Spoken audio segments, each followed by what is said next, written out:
Good morning, and welcome back to Arise Church as we're worshiping virtually, digitally, and in the safety of our own homes. And as much as we miss each one another, we know this is the best for now, and we will adjust as we are hear new updates and things that are going on. Because we are under a command from God to love the Lord with all our heart, soul, mind, and strength, and to love our neighbors as ourselves. And I would expect our neighbors to at least love me by not passing on purposely a virus. And the best way we can love our neighbors as ourselves then is to not pass on a virus to others or to become contagious and to just spread to others. And just remembering that the church is not about the building. It's always been about the people inside of it. And we have been bringing the church into the neighborhoods, into your circles of influence. And we will continue to do that in as many safe ways as we can. Now, during this time, and it's actually been quite a bit of time now, because I've been told it's been about 4 months. I actually did lose track, and as the days and weeks are kind of just meshing in together. But it's just think back a little bit. If you could tell yourself, your younger self of 4 months ago, just 4 months, what piece of advice would you have given yourself, knowing what we know now, with hindsight being 2020, knowing what we know? What would you advise your younger self? And as we're going to share a little bit of wisdom with one another on the chat box next to us here in the YouTube live channel, and this will get the conversation going, and then we'll continue on with the worship from here.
I spoke a word, you were singing over me.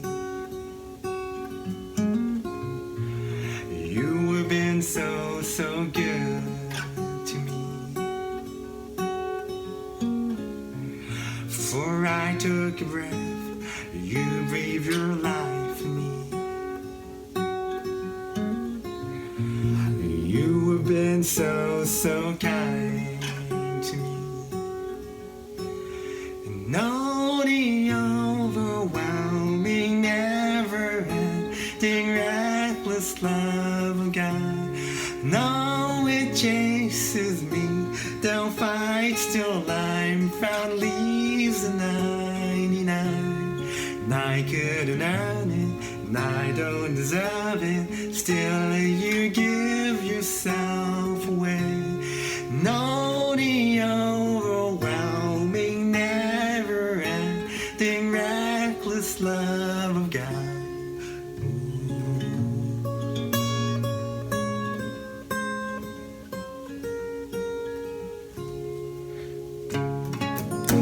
When I was your foe, still your love fought for me.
Okay, all right, here we go.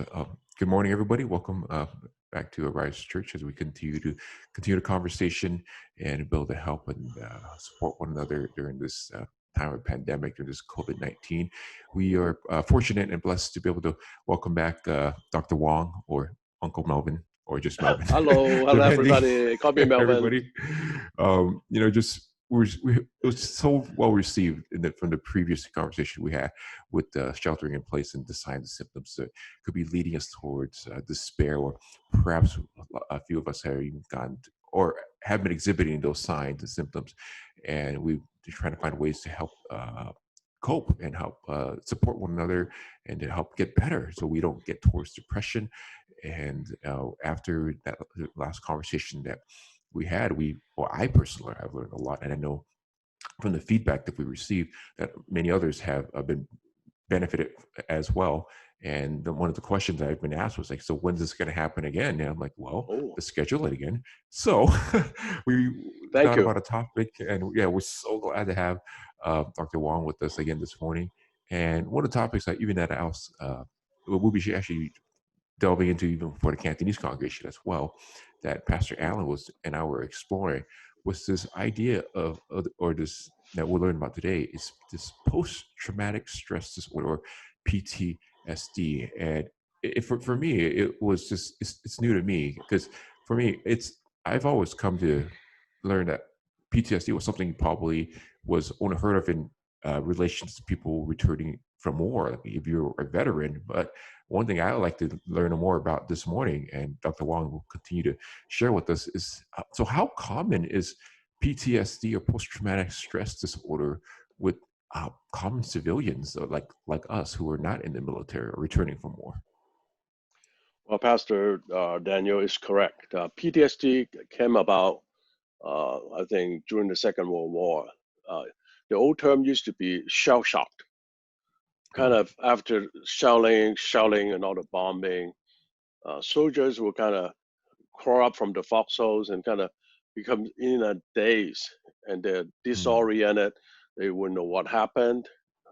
And the shell shocking is one, but then they also uh, Second World War, Korean War, Vietnam War, where soldiers witnessed how his colleagues uh, were hurt or killed.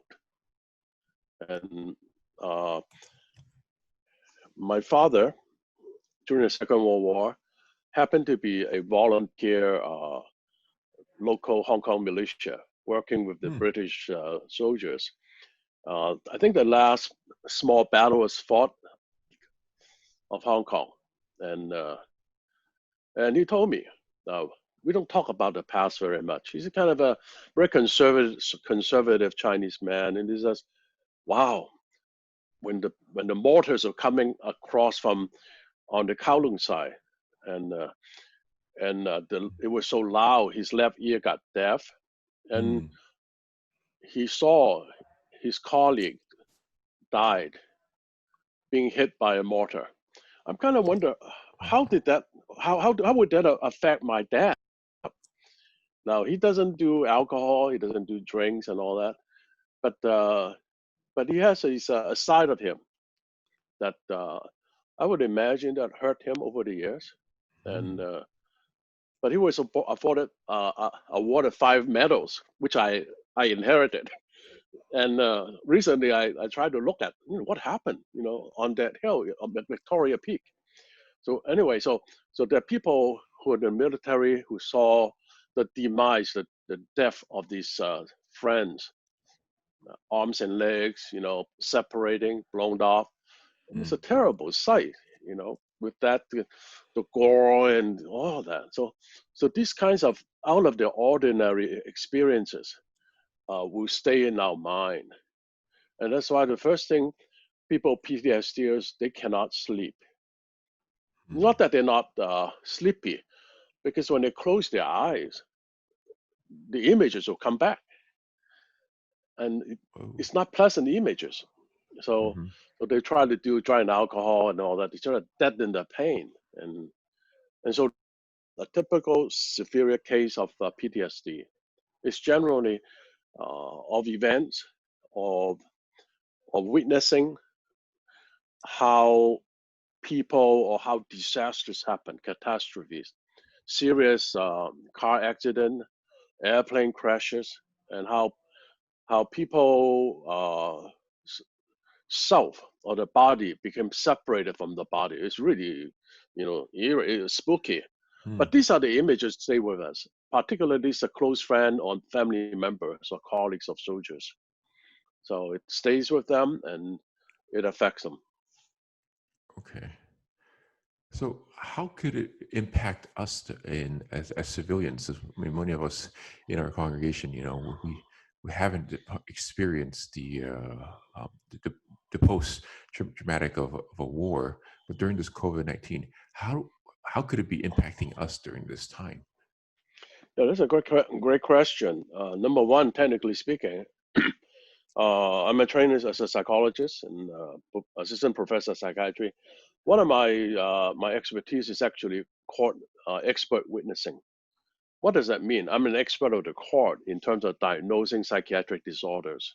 Hmm. And I would say, well, COVID-19 for the average uh, person down the street, you and me included, the chances of PTSD meeting PTSD criteria is zero. Hmm. In other words, there is no case. However, we can have PTSD-like symptoms. I would call PTSD features. And COVID-19, unless we are frontliners, first responders, where we witness a lot of deaths or discovering a makeshift morgue where dead bodies were put in a storage room in a convalescent home, Hmm. where these bodies under heat are rotting. There may be maggots crawling out. These kinds of things will freak anybody out because we Oh would not yeah. expect that. So these are the PTSD or losing a patient. If you're an ER emergency room doctor, nurses, and all that. Uh, General losing a patient is not that traumatic, but depending on the manner of the demise, is the person screaming or blood spewing out? These things is very hard to cast out of our memory or the pictures of them. So most of us are not frontliners. We're not EMTs. We don't drive an ambulance. So by and large, we just saw them on television Hmm. or the refrigerator trucks and start pushing the gurney with bodies covered. So Hmm. we're well protected. Trigger warning. The following footage may not be. It will be very disturbing for you. So be aware. So we get ready. So we would not be traumatized by them. But over the one piece of news, 2, 3, 4, 5, 3 months later, we have that much bad news, and so I think we'll be softly traumatized by that. But I don't think we'll meet the PTSD criteria. But we're still bothered by it. So what I would expect for us to be uh, suffering or try to adjust to feelings and emotions will be what? Will be resulting from being kind of in lockdown mode. And I like to use the term cabin fever. Cabin fever meaning you're kind of locked down in a small place, you cannot go anywhere. And that gives rise a lot of helplessness, hopelessness. When is it going to be over with? Hmm. It's 3 months. People are talking about 2021. They say, "Oh, are you serious? Are you kidding?" Yeah. That kind of thing. So, we have we exhibit PTSD-like symptoms. There are 7 so-called major criteria. Of that, we have one category called the hypervigilance or the arousal or the reactivity to the shelter in place, the quarantine, and it's somewhat trauma related, meaning it's against my will. It's like putting in prison against my will, which I don't Mm. deserve. We feel irritability and aggression. I'm reading from a list of diagnostic criteria. Number Yeah. one, irritability or aggression. Number 2, risky or destructive behavior. Number 3, hypervigilance. What is hypervigilance? On guard. You want to watch out, watch over your shoulder. Is something bad's going to happen? Heightened and startled reaction. When somebody slams a door, do I look over or do I jump up and scream?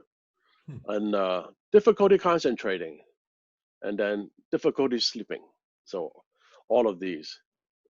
And by and large, the outcome is generally for guys is anger. Hmm. Oh, definitely. Yeah. Every time we check our news feeds in the mornings, maybe we should stop doing that. You see, those mass graves of, just trying to find. So it's slowly been getting to us. And definitely, I could probably see some of those signs within ourselves during this time. So, although, I mean, thanks for sharing those signs, those symptoms that could show Hmm. that we kind of maybe being affected by this. So, if we have those signs, I mean, other than, I don't know, we can just really shut off the news. And part of me, yeah, is kind of waiting for 2020 to be over and just we're ready Yeah. to move on to 2021. Um, what should we be doing? What can we do to help us ourselves during this time, or to cope, or ways to mediate and yeah, just help ourselves during this time if we are being affected by these symptoms? Well, I think we're targeting 3 areas. Number 1, uh, with these symptoms of being locked down, we feel helpless. The, Number 2 is we feel hopeless. There's no end in sight. Thirdly, I feel pain or heartache, or I feel I'm suffering. So all the 3 H's, helplessness, hopelessness, and heartache, actually result in not wanting to live or committing suicide. Hmm. So suicide rate actually have skyrocketed, but we don't hear a lot of it. But in Hong Kong and China, it happens very frequently. It's actually a couple, 60 years old, 70-year-old, 80-year-old. They will kill themselves together. Uh, this is Wow. very traumatic. Even thinking about it. Yeah. So helplessness is something like I have no way to get myself out of this problem.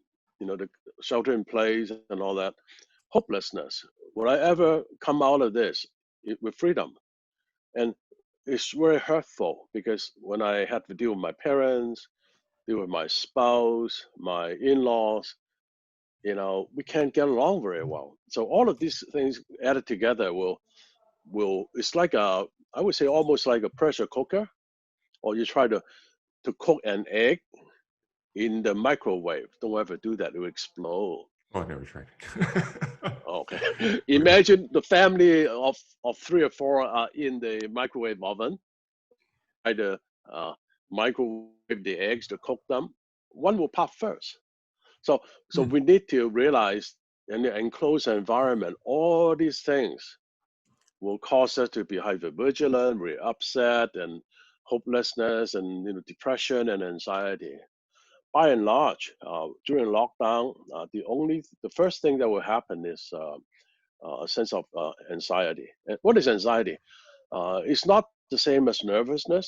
Nervousness and worrying. Some of that is what I call reality based.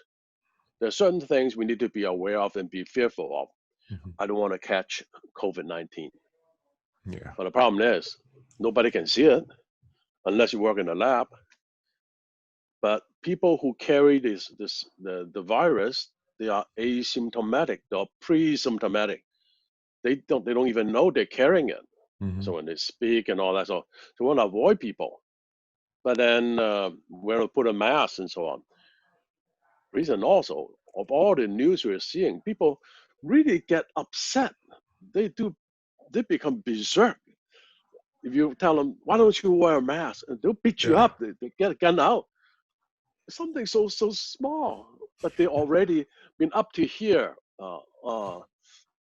with lack of control, and then you tell them to do something. Oh no! Oh, So the helplessness, we don't want to increase it. How do we want to reduce the feelings of helplessness?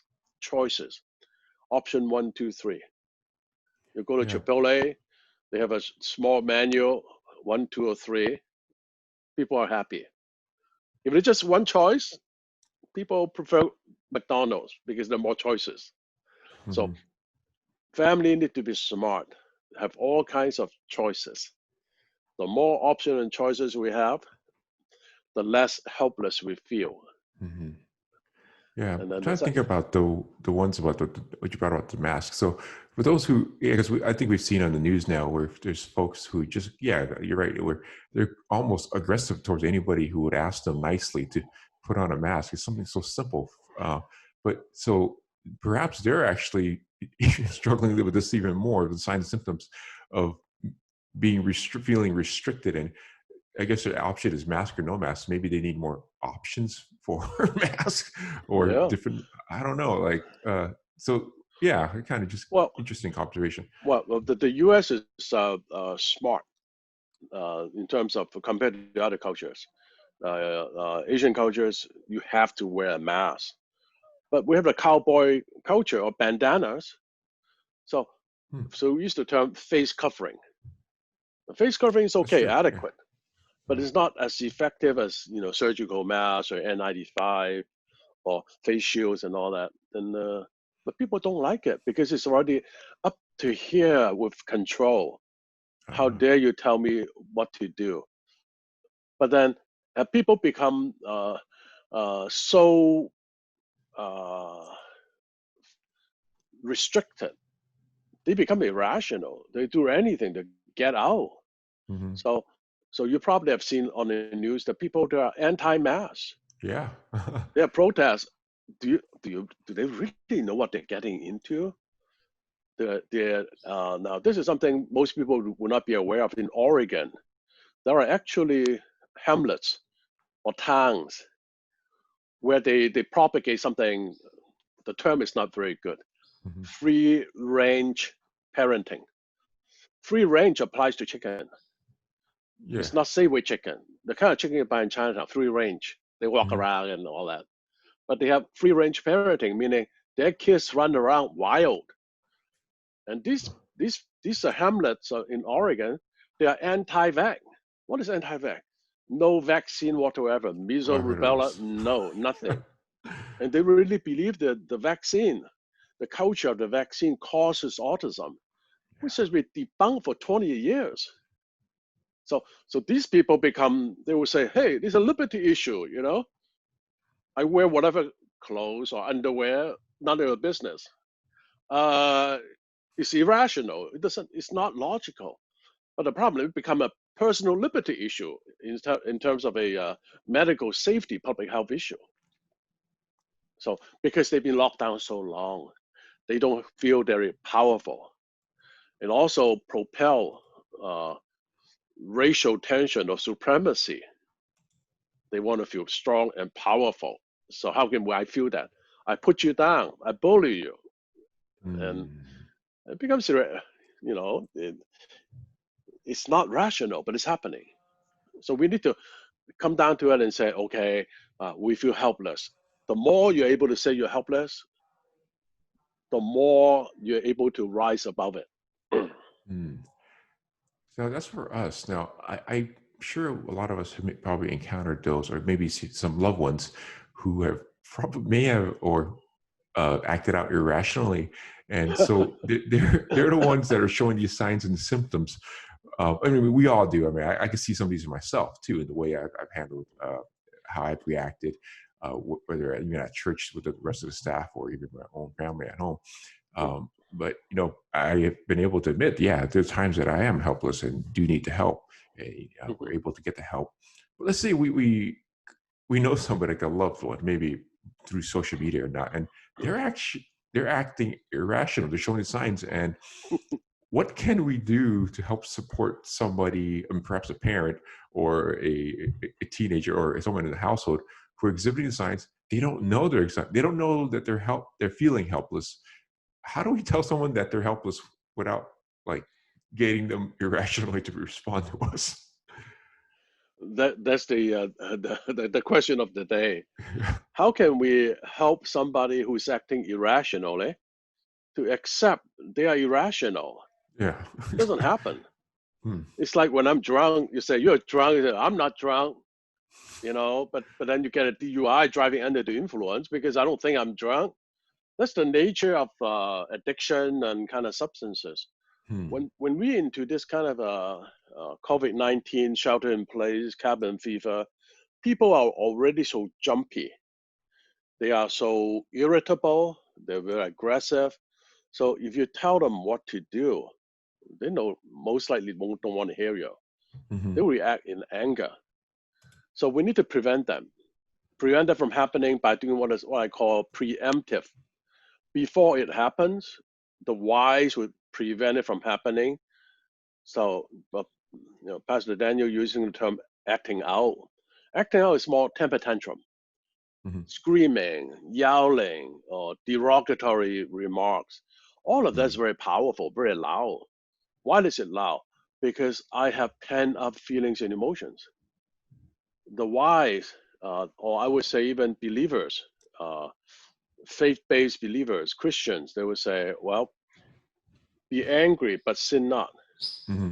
I am upset, I'm irritable, I'm really badly treated, and all that. I have all kinds of discontent. Then can you express it in a way that's not destructive? Be angry, but sin not. Sin not That's a meaning hard way to don't destroy express it. anything. Huh? Hmm. It's kind of hard to ask somebody to be not be destructive in their behavior when No, they're kind of acting irrational. yeah, yeah. By the time they're acting out, it's kind of too late. You're kind of Yeah. fighting, you're Hmm. engaging in a fight. So, so either fight or or flight or retreat. Hmm. The Christian perspective is neither fight them, they're not my enemy, Yes. nor do I want to stay quiet. We have to engage. No, I don't want to sound like I'm a preaching, but this is called Jesus Christ incarnation, the incarnation theology. We sin, so we're separated from God, but God want to engage us. We doesn't want God to punish us, so we send a peacemaker, Jesus Christ, to engage us. Hmm. So when a person acting out in anger and rage and all that, then we cannot talk sense into them. Hmm. Now, this is the finest way of negotiation. The person who is good is Chris Voss, V-O-S-S, Christopher Voss. Sounds Well, who say, familiar. well, you need to mirror the feelings and emotion, mirroring first. But, wow. Oh, what do you Mirror mean the mirroring? emotion. Yeah. Okay. Yeah, so he's acting out. Then what do you do to mirror? You say, I see you upset. You have to mirror the feeling. The interesting thing is they are raging mad. It's very obvious, but people won't. Many people are afraid to say that you're raging mad. Yeah. Fear it will be even worse. Now, over the years of my experience, including supervising a psychiatric emergency service in San Francisco, when people are raging mad, when you say, "Wow, you're seriously upset," now Hmm. this is how you talk them down. Now, so mirror the feeling. Oh, you're very upset and all this. Can you tell me what's upsetting you? This is right here and there. Hmm. And then you don't want to argue them out of the feeling. No such thing. So mirroring first, and then you have to what is called Voss's ideas, tactical empathy. You have to empathize with them, and you say, "Yeah, I can see for 3 months you couldn't have dim sum. Grandmom, granddad. I'm sure you're upset. No tea house experience. You miss all your friends, huh? Hmm. How did you know?" So if you're Huh. able to say that, they don't have to be in a rage and all that. Now, so this is right at the moment. You mirror the feeling, you want to engage, but he or she is not an enemy. Their Hmm. behavior is. So you're people centered, and then you do the so-called technical empathy. It's really you have to have a lot of reserve in you. If you're two people who are upset, don't have a lot of reserve for I don't care how you feel, because I'm all enraged. Yeah. So Uh-huh. So at the time, this is how it's done. But we can prevent it by saying, oh, I recommend in the family shelter in place. During the early part of the day, we'll say, well, here's another day. We feel locked down. I feel very uncomfortable. At times, I'm impatient. I'm irritable. I may be short. How do you Mhm. feel about it? Interesting thing, when you identify the feeling, that Hmm. feeling doesn't have to be acted out in order to be understood. Oh, so the best way to really, I just realized we're comparing this to hostage negotiation, but it's that's that extreme where it's to really to preventatively being proactive. The best way we can do Yeah. to love somebody is to help. I mean, we could identify those feelings in somebody first to be able to. I mean, if we could talk about it first Mm. rather than having act out, it's almost releasing it from that pressure before Yes. it's able to blow up. Yeah. Yeah. Either Exactly. get it slowly released or let it explode later. Those are kind of or two choices. You're so wise, Pastor Daniel. This is Oh, thank exactly you. what it is. You took something so called academic and then uh, dissected it for us, and this is exactly what it is. Now, you use the term hostage negotiation, very right on, but you may even think of suicide prevention Hmm. negotiation. One word that is not right, the person would jump off the Golden Gate Bridge or the highway. Mm. So if you were the hostage negotiator, so what are you going to say? That don't don't promote or don't get them even agitated at you. So you don't want to True. add to Yeah. that. Yeah. So when people are already acting out, generally our older parents or whoever, and they are short, or or parents who husband and wife realize wives, women, they have the monthly cycles, hormonal cycles. Hmm. Most of them have a premenstrual tension, so we need to treat mom sensitively, particularly sons, to realize in the future you have to support women in your life. Hmm. And women have the cycles and you don't, because they are blessed to have children. So our job is Hmm. to help mom to kind of weather this several few days, Hmm. not to increase the aggravation. Let mom have some space and stuff like that. And Huh. this is a teaching moment. So there will not be losing up of instability of feelings and emotions. Oh, that's good. That could probably be another topic too. I mean, just with the sons and the male figures that needing to support Yes. women during this time because we don't understand what they go through during their cycles, and it's just part of who they No. No. are, and it's Yeah. we accept it, but also to be able to be a way to support them. Hmm. And but yeah, I guess for us, because we all at some point will live with a female, someone in the household. It's very relatable, but we very often forgotten. But Yeah. okay, that's probably another one. As, Probably keep as going, another yeah, another one. altogether right. But okay, but yeah. So I'm just trying to summarize it you just for time. It's just that though we may not have all the clinical technical No. uh, like criteria to meet PTSD, but these signs or the effects of it have definitely been affecting us with the way we've been acting out Hmm. because of losing of that freedom during this time. And if we see it in others, that we just find ways to love them by helping them in a way talk it out. Hmm. Don't irritate them more. That's a very simple one that we Hmm. forget that we don't we need to remember in the mornings where yeah, when I wake up, I'm not going to irritate my spouse. I shouldn't irritate my kids. I shouldn't irritate my parents or my friends, my coworkers, because in a way we're all heightened during this time, Hmm. our alertness, and we could be a lot more shorter with one another. But wow, that was very thoughtful and very helpful for me. Any concluding words to support us as Arise that you uh, for us, Dr. Wong? I'll give you the last Well, word. well, I'm not the. I don't have a call to be a pastor, and I don't want to pretend I'm a preacher either.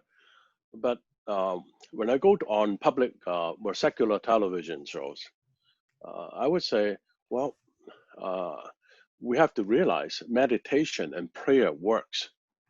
And I would hope and pray in the beginning of the day, parents will get their kids together, kind of like kindergarten circle time or breakfast time, hang out, and dad will pray for all of them. And they will identify the helplessness, the hopelessness, but the faith in Christ that would bring us through it. Now, once you identify it, they don't have to act it out. But then this is how you set the pace of the day. Is the morning is very important. Hmm. And uh, do that, number one. Number two is mom and dad, we have to regulate our feelings and emotions. We cannot yell or nag or push or hit to get things done, but rather, we have better skills and we can encourage. Proverbs talk about being parents. We guide, we train, we do not provoke our children to wrath. Well, these are basic things, but I'm already worked up, so I have to guard my own self. When my mind is shelter in place and cabin fever, how can I have wider bandwidth to have enough for my wife, for my children? So, head of the household, true masculinity is such that you're able to protect women.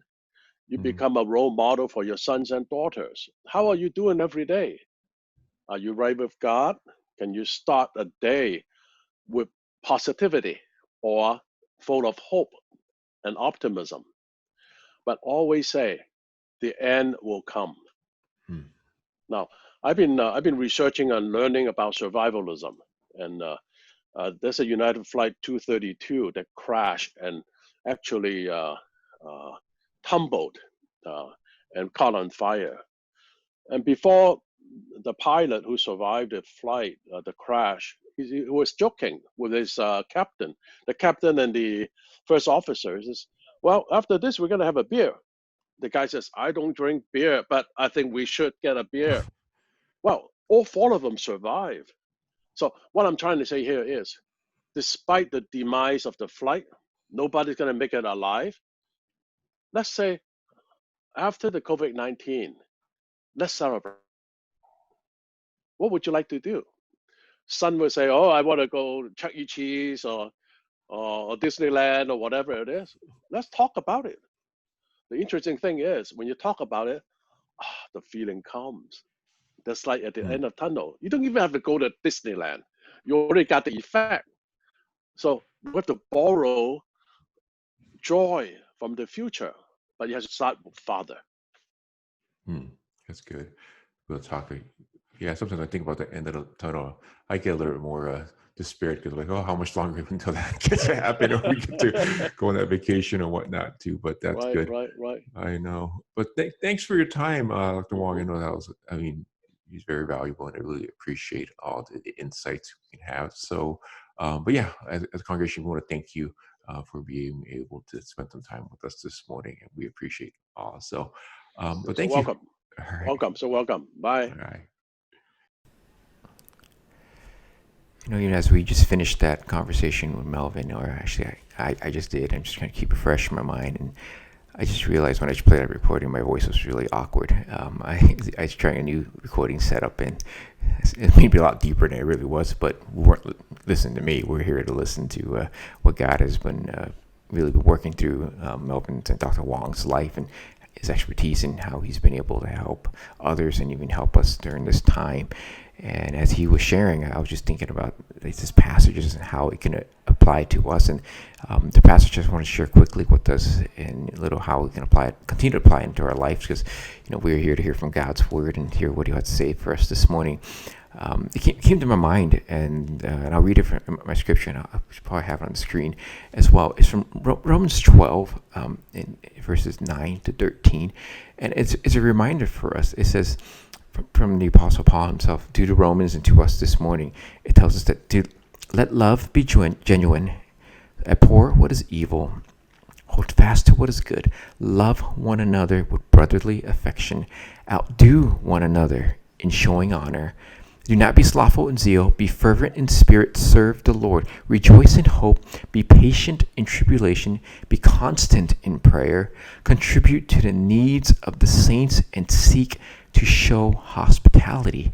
And during this time of being sheltered in place, and again, we don't know how much longer it's going to be, but we want to make the most of our time during what we're going through, is to continue to make sure that the love that we have for one another within our families, to our children, to our parents, to our co-workers, to our neighbors, to let it be genuine. And how do we do that? And, with the midst of just heightened of alertness that we may have, a heightened irritability, the possibility of ourselves or even to others who are just dealing with feeling locked in, or just lost a sense of freedom, where others may not be acting out in rational ways, is to abhor what is evil and to hold on fast what is good. And the best way to do it is to love another with a brotherly affection. I mean, the way we were to love one another beyond just our own families, to love everyone just like family, which I think we're actually pretty good at Arise, where we treat everybody like family. But to really expand it, to have the opportunity to do that. And in what Melvin was sharing with us earlier, to how do we to outdo one another in showing honor. If we know somebody is going to be irritable, if we know somebody could potentially act out, it's that to showing them honors, to be acting out first, because we honor them, we respect them. We're going to find ways, how do we talk the feelings out first, so that they don't have to explode, they don't have to act irrational, because we need to first be the ones that are rational. Make sure that we are the ones have our minds intact, because we want to love them with this affection, affection, not infection. Sorry, that's what the virus does. To love them with this affection that Christ first loved us with. It's this family kind of love, and to be active about it. We're not going to be slothful with it, and we'll be fervent in spirit, because that's how we can serve the Lord. Because a lot of times we're not able to serve God now in the context of a church setting on a Sunday morning or behind the scenes. But the way we serve God is the way we love one another, the way we treat our spouses, the way we treat our kids, the way we treat our parents, our co-workers, and to even our neighbors who come across, to those we may encounter in our social media, whether we text them or the way we comment, maybe some encouragements to others, whether under IG post or just a way just to say hi, to just be there for somebody. But also in the meantime, we got to remember to continue to rejoice in hope. And I know that during this time, a lot of us have been more in despair, like, when is this going to be over? But I'm starting to hear stories that during this time with families being together, though it's struggle for a lot of us to learn how to find wise ways to love and care for one another, because we are more irritable, because we're always confined together. But I've been hearing stories of families that are actually growing closer together. That because of this time, they've been closer than ever, and it's been able to mend things in families. And even perhaps we look at our own families, where have those really positive moments happened? Where has God worked in our lives in these past few months that we could rejoice in hope in?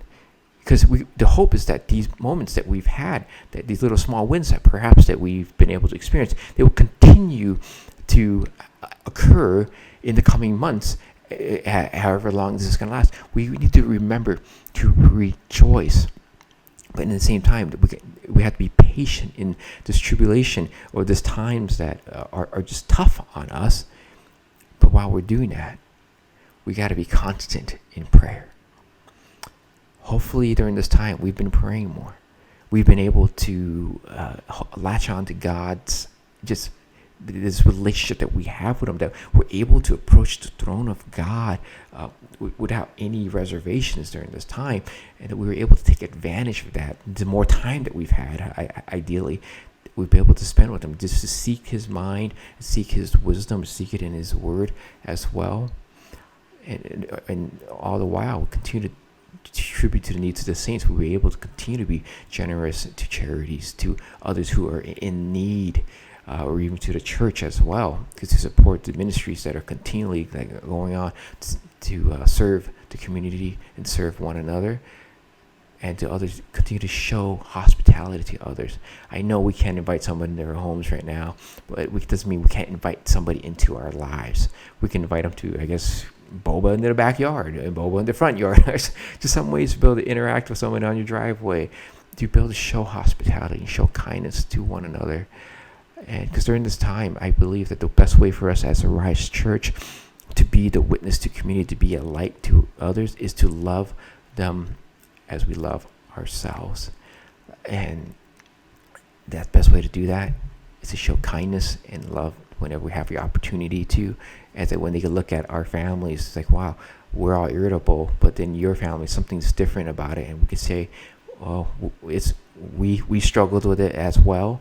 But during this time, we've been learning that the Spirit of God's been working in us. It's helped us be able to talk the feelings out first, so that we don't trigger emotions out of somebody. That we don't try to get somebody irritable because we know that they are. We see it in their face, and just because we want to love them, one another as an example. So let me close this time in a word of prayer to pray for our church as we continue to learn how to navigate through these difficult times. Or these trying times that we've been going through. Let me pray. Lord, just thank you for just the conversation we just had, and just to learn how to love one another better as we are continually.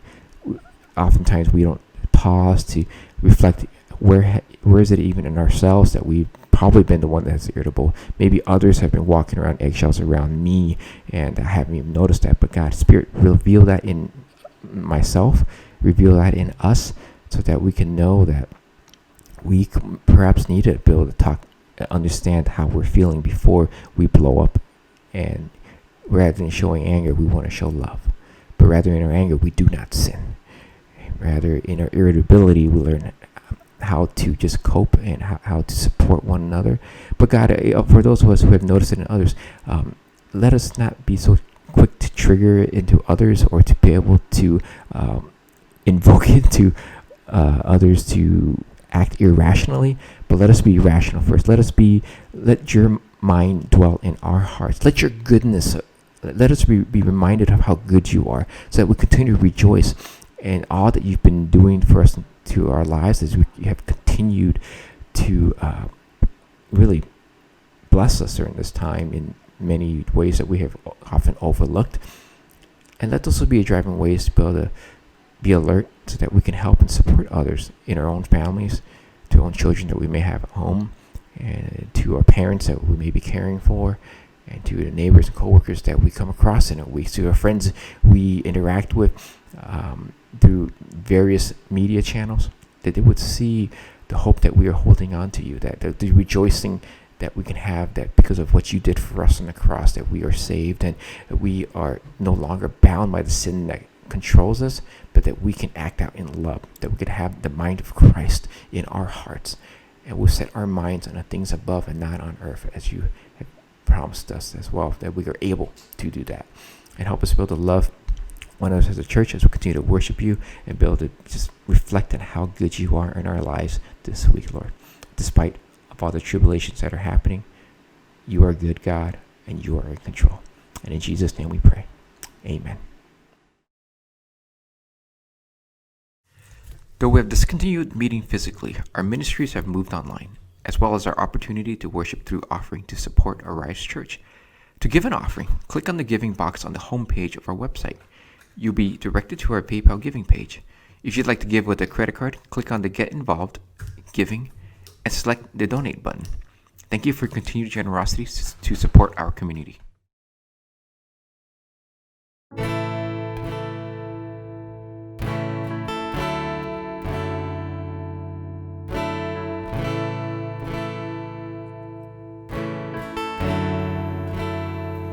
I love you, Lord.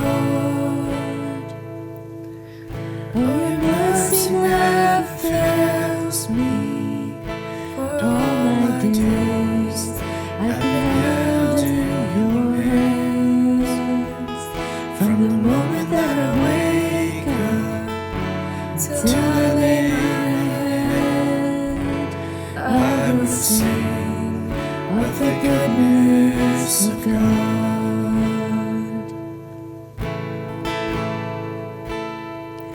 love you, Lord. Oh, your mercy never fails me. All my days I've been held in your hands. From the moment that I wake up till I lay my head, I will sing of the goodness of God. All my life you have been faithful. All my life you have been so, so good. With every breath that I am able, I will sing of the goodness of God.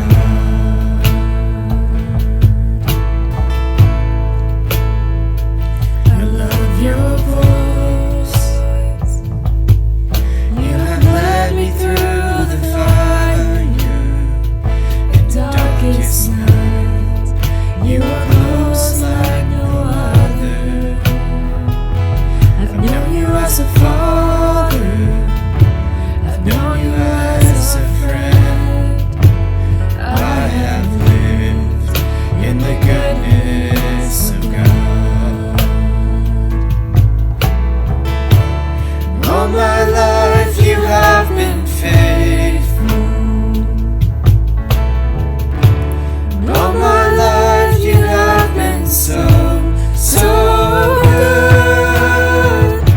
With every breath that I am able, I will sing of the goodness of God.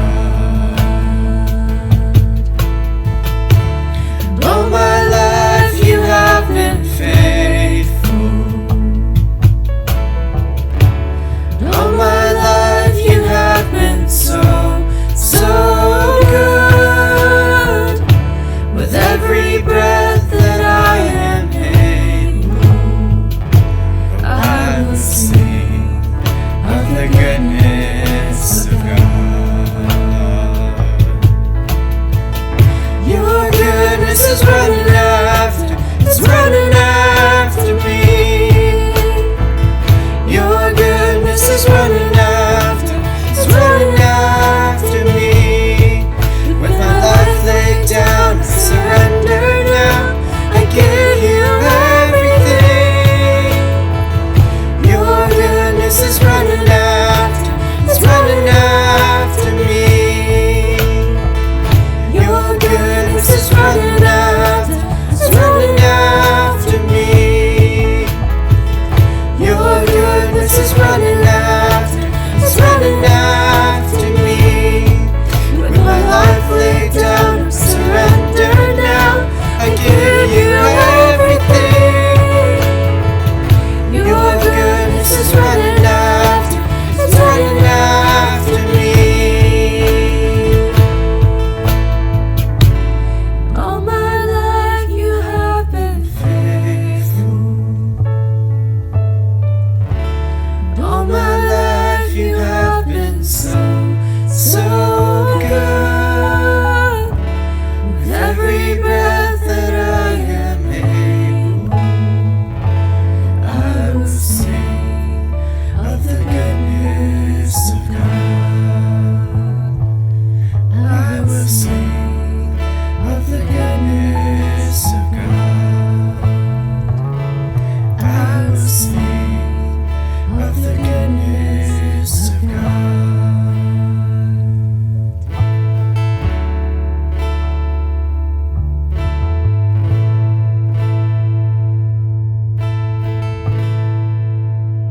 As we conclude our service this morning, just a few quick updates before we move on to time of communion.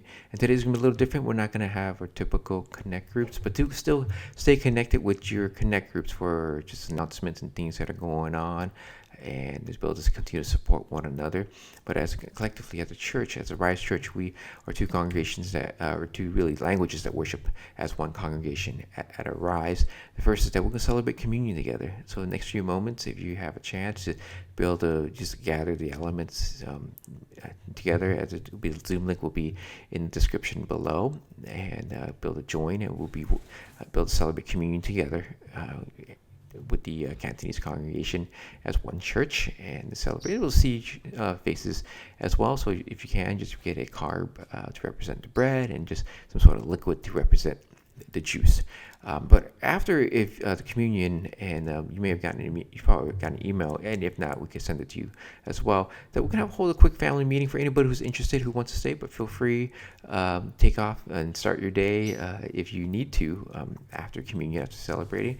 But for those who are just interested, we will be sharing a little bit about more of the survey results from reopening the church. Again, thank you for everybody who submitted their responses. It helps the staff and the church and the leaders to be able to discern what's the wisest decisions for us moving forward as a church. So we will be presenting those results for anybody who's interested. And if you have any other questions about reopening and or the phases that we are in the church, because we're still in the phase 1 and kind of like a soft phase 2, so if you have any questions about that, feel free to stay for that as well.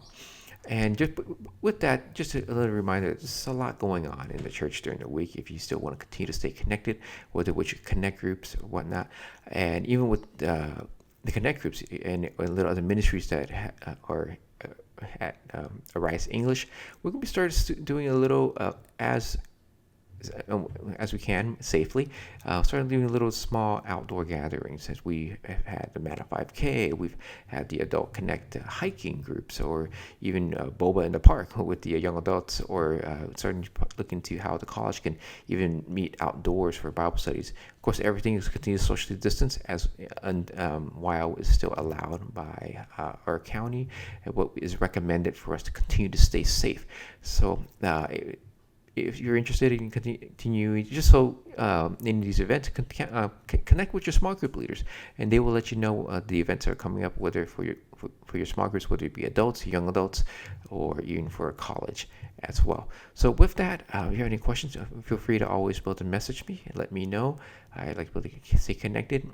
So someone to pray with who's having concerns, let me know as well. If not, I will see you guys in communion in a few moments in the big Zoom group.